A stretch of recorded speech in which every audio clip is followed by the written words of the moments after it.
Halo pemirsa, kembali lagi bersama saya Katarina Amelia di Wanyus Bola. Hubungan Kylian Mbappe dengan mantan klubnya PSG semakin memanas. Mbappe menuntut lebih dari 260 juta euro untuk gaji, bonus, dan kompensasi yang ia klaim belum dibayarkan, termasuk tuduhan pelecehan moral saat dirinya dibekukan dari skuad. Informasi lainnya pemirsa, kita ke sepak bola Asia. FAM terancam kehilangan dukungan dana dari Menpora Malaysia. Pemerintah sedang mempertimbangkan pencabutan dana bantuan tambahan akibat skandal naturalisasi. Pemirsa, inilah Wanyus Bola selengkapnya.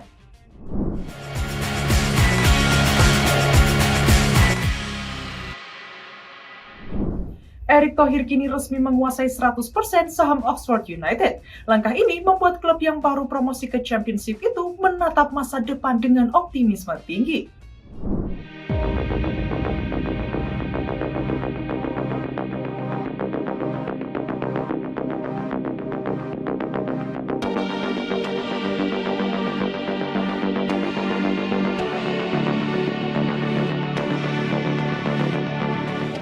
Erick Thohir kini resmi memiliki 100% saham Oxford United, menandai momen bersejarah bagi klub kecil asal Oxford ini.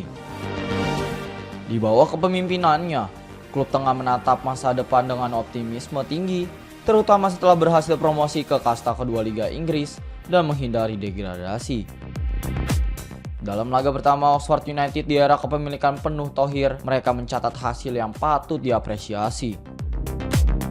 Menahan imbang tim runner-up Championship sebelumnya, menunjukkan bahwa Oxford mampu bersaing di level yang lebih tinggi.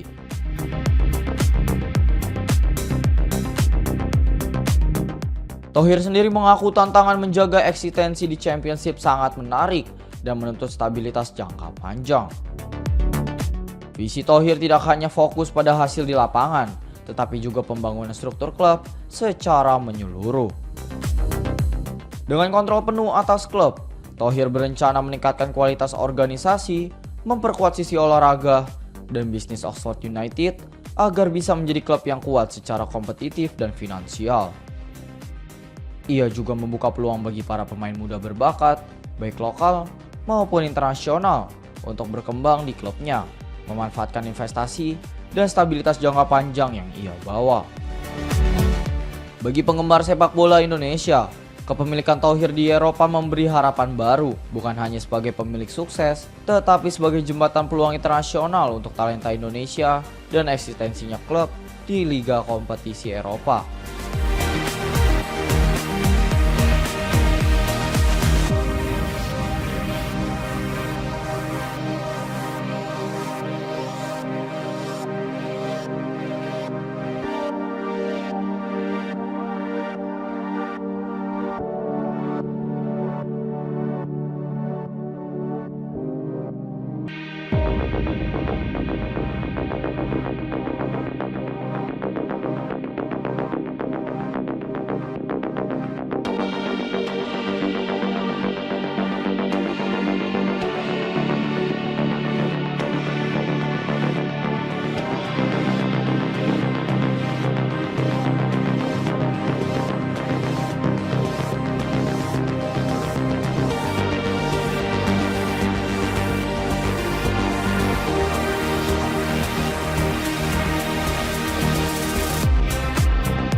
Timnas Singapura memastikan lolos ke putaran final Piala Asia 2027.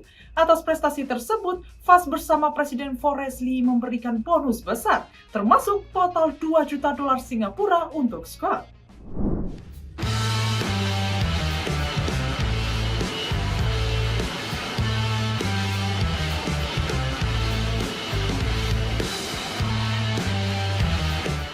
Timnas Singapura meraih apresiasi besar setelah memastikan diri tampil di putaran final Piala Asia 2027.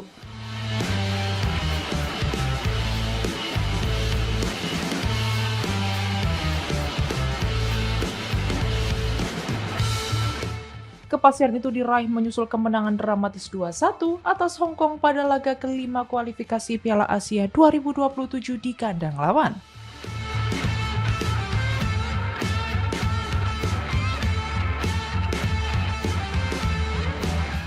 Hasil tersebut mengantarkan Singapura menjadi negara Asia Tenggara pertama yang menyusul timnas Indonesia ke putaran final.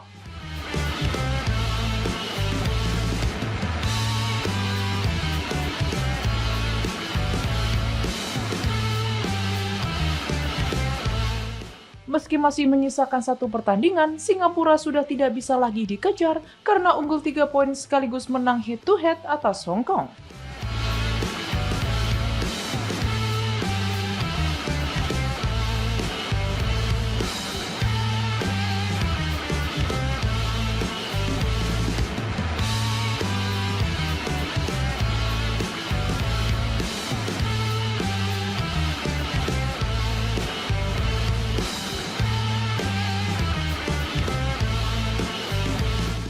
Kelolosan ini menjadi sejarah baru bagi negara Singa. Untuk pertama kalinya, Singapura berhasil mengamankan tiket Piala Asia melalui jalur kualifikasi.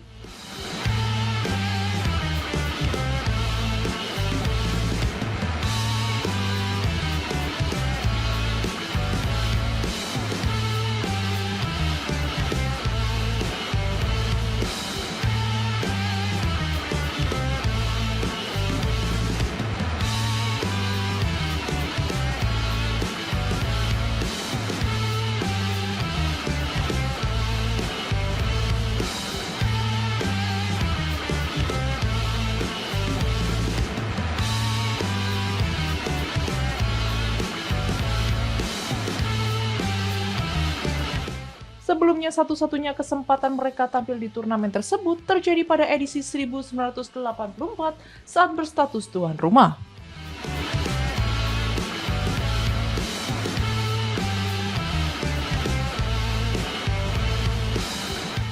Pencapaian tersebut langsung mendapat penghargaan luar biasa dari Asosiasi Sepak Bola Singapura atau FAS.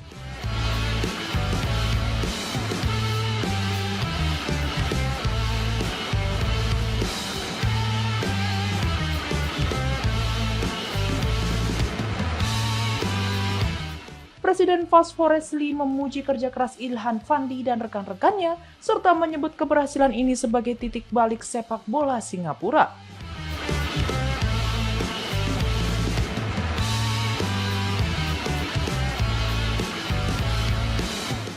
Forrest Lee yang juga pendiri Sea Limited Group dan pemilik klub Lion City Sailors menegaskan komitmennya memberikan bonus besar sebagai bentuk penghargaan atas dedikasi para pemain.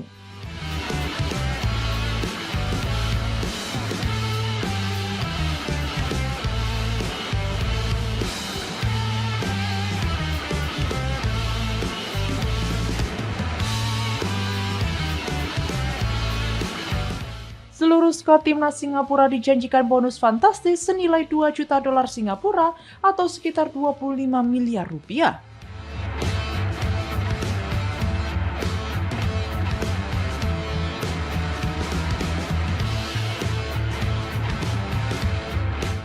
Selain itu, setiap pemain juga akan menerima bonus tambahan sebesar 40.000 dolar Singapura sebagai hadiah resmi kelolosan ke Piala Asia 2027.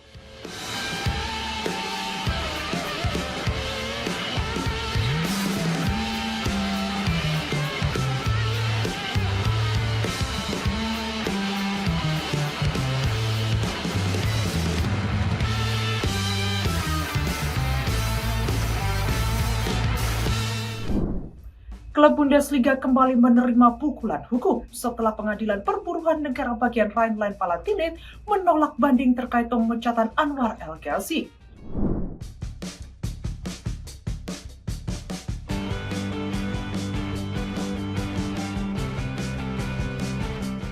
Salah satu klub Bundesliga, Mainz, kembali kalah dalam sidang banding terkait gugatan pemecatan tidak adil yang diajukan pemain sayap Belanda Anwar El Ghazi.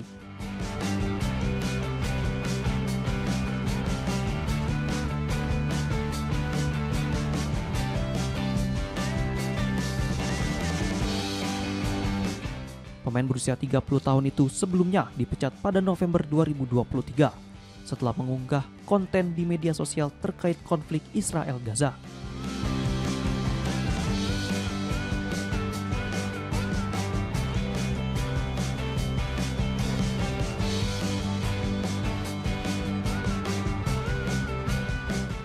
Pada Juli 2024, pengadilan Jerman memutuskan bahwa pemecatan El Ghazi tidak sah karena termasuk dalam kebebasan berekspresi.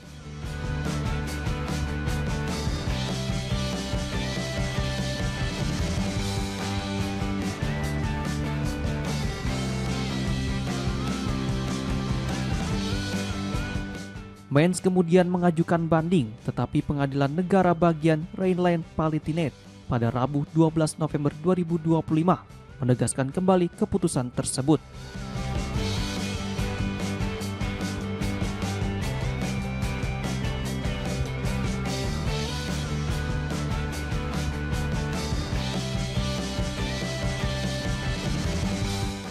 Diketahui kasus ini bermula ketika El Ghazi diskors pada 17 Oktober 2023 akibat unggahan kontroversi berisi frasa dari sungai ke laut yang dianggap beberapa pihak sebagai ancaman terhadap Israel.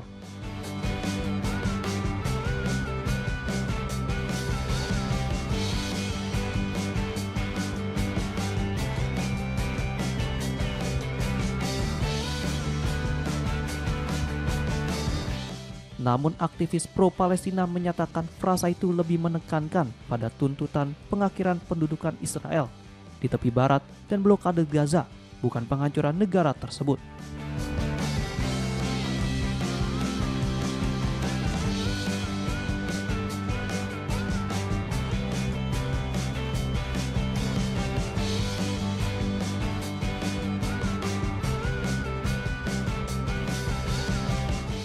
Mainz menilai unggahan itu menunjukkan sikap politik yang tidak dapat diterima klub.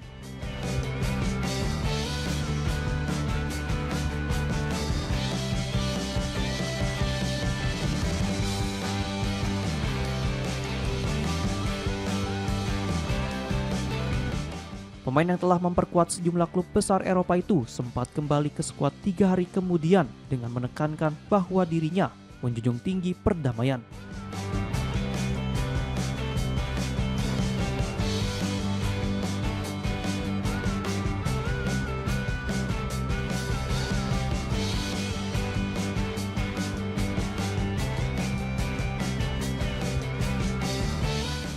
Namun karena tidak menyetujui pernyataan klub terkait kepulangannya, Mainz akhirnya memutus kontraknya.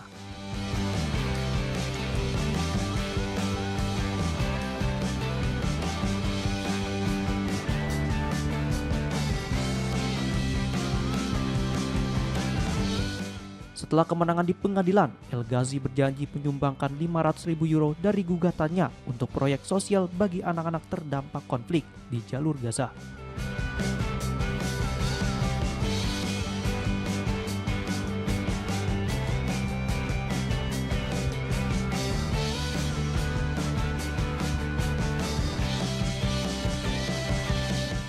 Saat ini, setelah meninggalkan Mainz dan sempat membela Cardiff City, El Ghazi bermain untuk klub Qatar Al Sailiyah.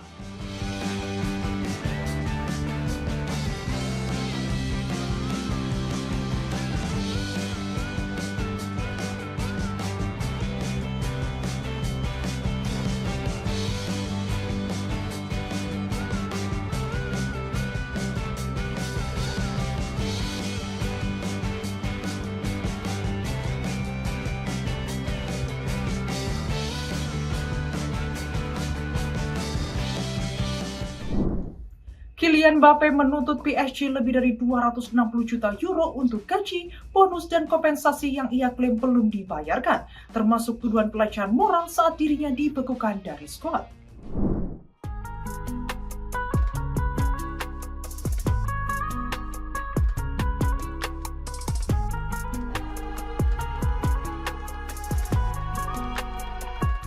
Sengketa hukum antara Kylian Mbappe dan PSG semakin memanas setelah sang pemain mengajukan tuntutan bernilai lebih dari 260 juta euro atau sekitar 5 triliun rupiah.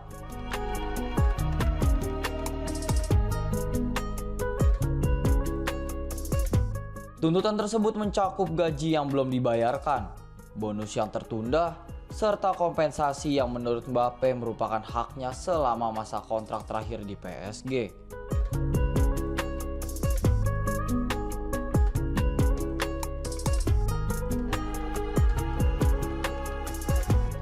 Mbappe juga menambahkan unsur gugatan terkait dugaan pelecehan moral yang disebut terjadi ketika ia dibekukan dari skuad pada musim terakhirnya.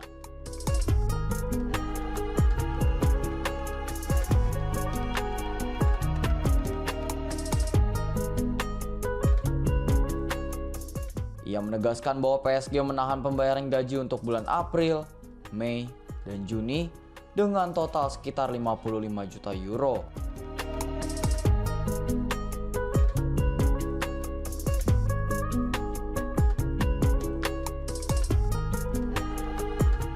Proses perselisihan ini kini telah memasuki tahap pengadilan ketenagakerjaan di Paris, tempat kedua belah pihak menyampaikan argumen masing-masing.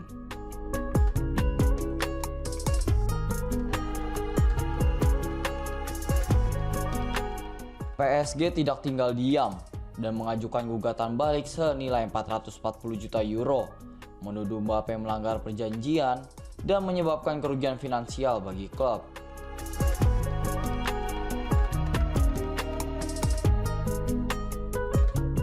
Salah satu klaim PSG adalah bahwa Mbappe memiliki kesepakatan verbal untuk melepaskan sebagian bonus jika ia tidak memperpanjang kontrak.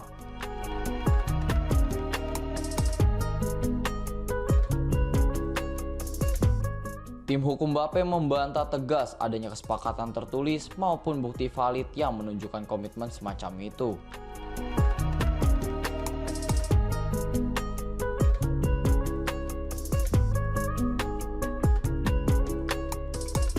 Situasi semakin rumit ketika otoritas Prancis membuka penyelidikan atas tuduhan Mbappe mengenai pelecehan moral yang ia laporkan.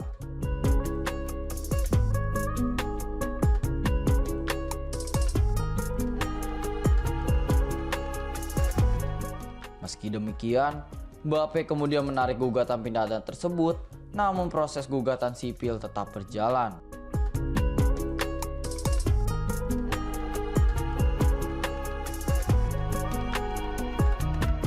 Perkara ini juga menyoroti periode ketika PSG tidak mengizinkan Mbappe ikut dalam tur pramusim serta membatasi perannya di tim utama.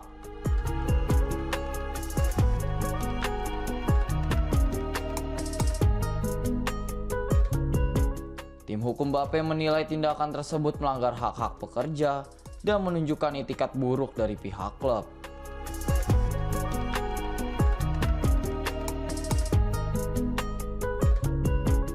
Sengketa ini disebut sebagai salah satu yang terbesar dalam sejarah sepak bola Eropa karena dinilai total klaim kedua pihak bisa mencapai ratusan juta euro.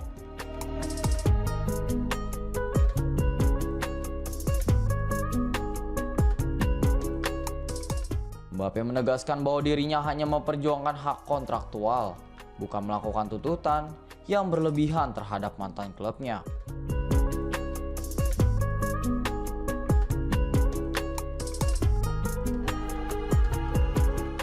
Putusan pengadilan sangat dinantikan karena diprediksi akan berdampak besar bagi karir Mbappe di Real Madrid, serta reputasi PSG dalam mengelola pemain bintang.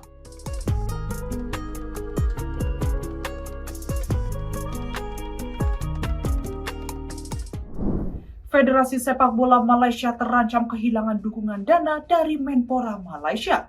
pemerintah sedang mempertimbangkan pencabutan dana bantuan tambahan, serta melakukan evaluasi besar-besaran terhadap tata kelola federasi akibat skandal naturalisasi.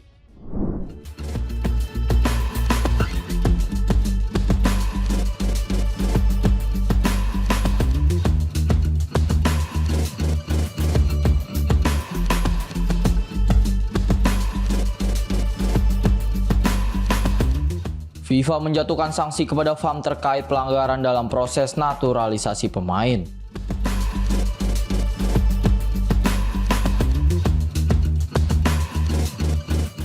Pelanggaran tersebut dinilai mencoreng kredibilitas sepak bola Malaysia di mata internasional karena menyangkut keabsahan pemain dalam kompetisi resmi.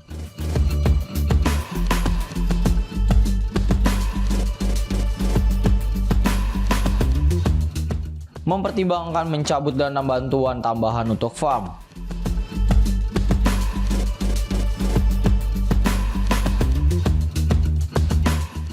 Langkah ini menjadi bentuk teguran tegas atas kelalaian federasi dalam menjalankan aturan yang telah ditetapkan FIFA.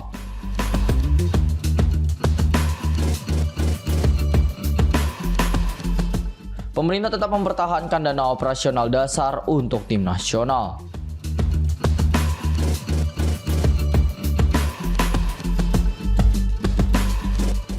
Dana yang dicabut hanya akan menyasar bantuan tambahan agar kegiatan utama sepak bola nasional tetap berjalan dan tidak lumpuh.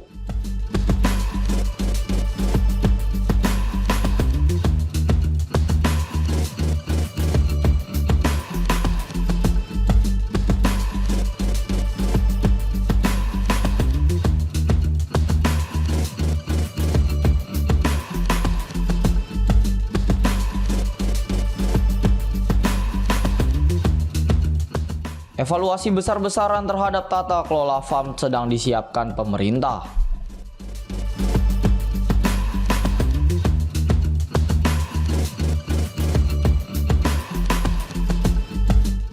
Tujuannya agar FAM lebih profesional, transparan, dan mematuhi regulasi internasional ke depannya.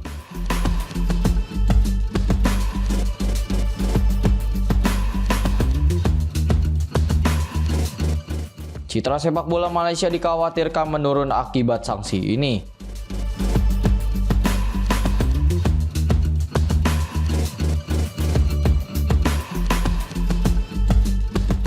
Pemerintah menilai kasus ini merusak kepercayaan publik dan reputasi sepak bola Malaysia di level Asia maupun dunia. Proses naturalisasi pemain akan diperketat ke depan.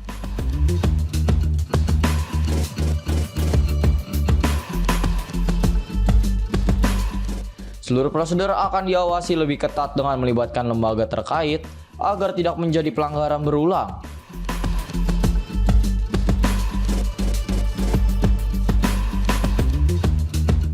Publik dan supporter Malaysia mendesak adanya reformasi di tubuh FAM.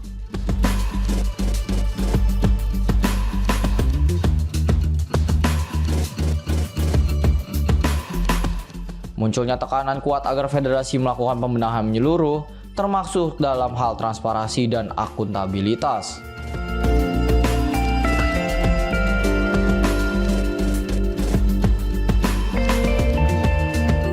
Pemerintah berharap kasus ini menjadi momentum perbaikan besar bagi sepak bola Malaysia.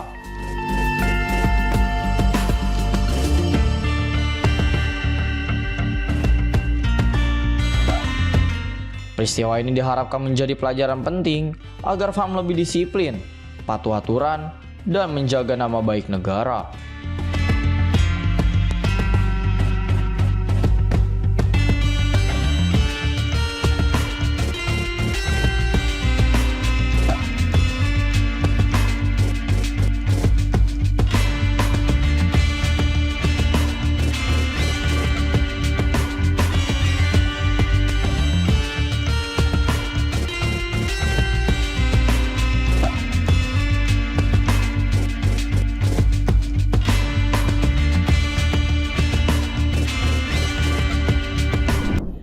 Gelandang timnas Indonesia Tom Haye angkat suara menanggapi ramainya komentar miring usai skuad Garuda gagal lolos ke Piala Dunia 2026. Ia menyayangkan munculnya pihak-pihak yang memanfaatkan situasi sulit untuk memperkeruh suasana.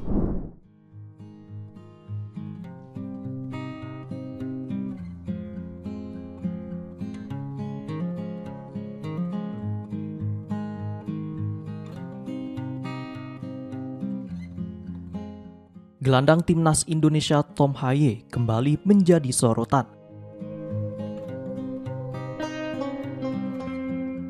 Setelah angkat bicara terkait banyaknya komentar miring yang muncul usai kegagalan skuad Garuda melaju ke putaran final Piala Dunia 2026.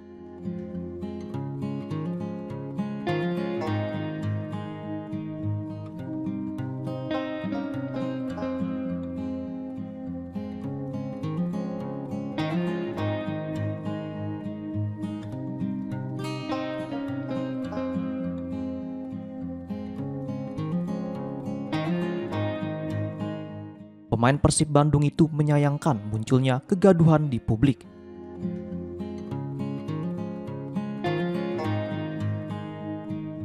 Dan menilai ada pihak-pihak yang memanfaatkan situasi sulit ini untuk memecah konsentrasi dan kekompakan tim.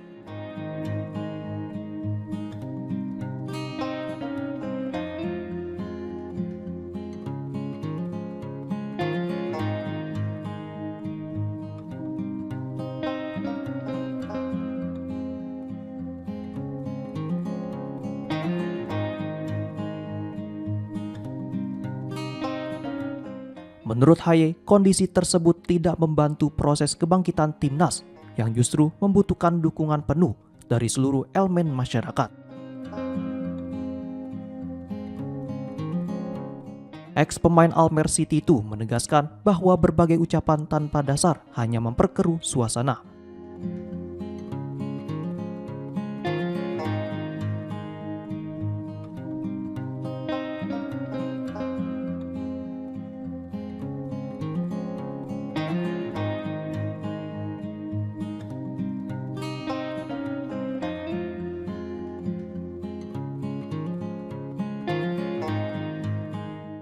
Dirinya mengaku heran dengan fenomena banyaknya pihak yang tiba-tiba merasa paling paham kondisi tim. Padahal tidak memiliki pengalaman atau pemahaman mendalam mengenai sepak bola.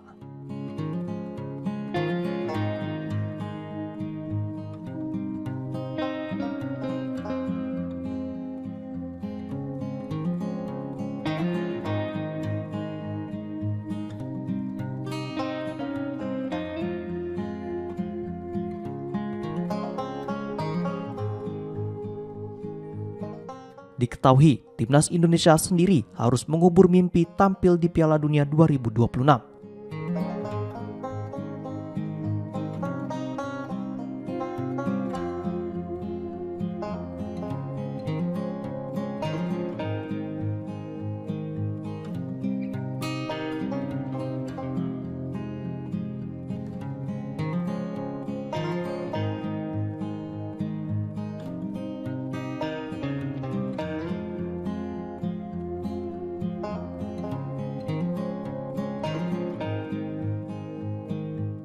Setelah kalah tipis 0-1 dari Irak pada laga putaran keempat kualifikasi pada 12 Oktober lalu.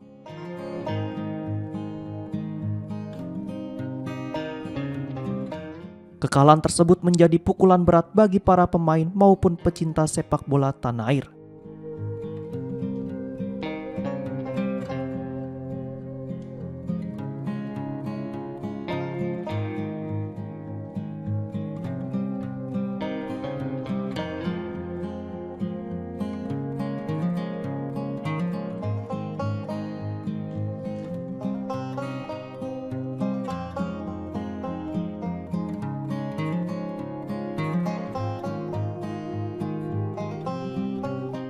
Pasca kegagalan itu, PSSI langsung mengakhiri kerjasama dengan pelatih Patrick Kluivert beserta stafnya.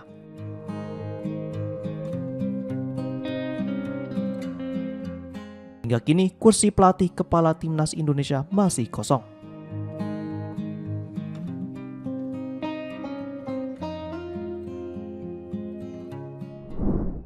Demikian informasi yang dapat kami sampaikan pemirsa. Terima kasih telah bergabung bersama kami. Saya Katarina Amelia dan seluruh tim yang bertugas mengucapkan sampai jumpa di One News Pola berikutnya. Setiap hari pukul 8:30 malam hanya di kanal YouTube TV One News Talk.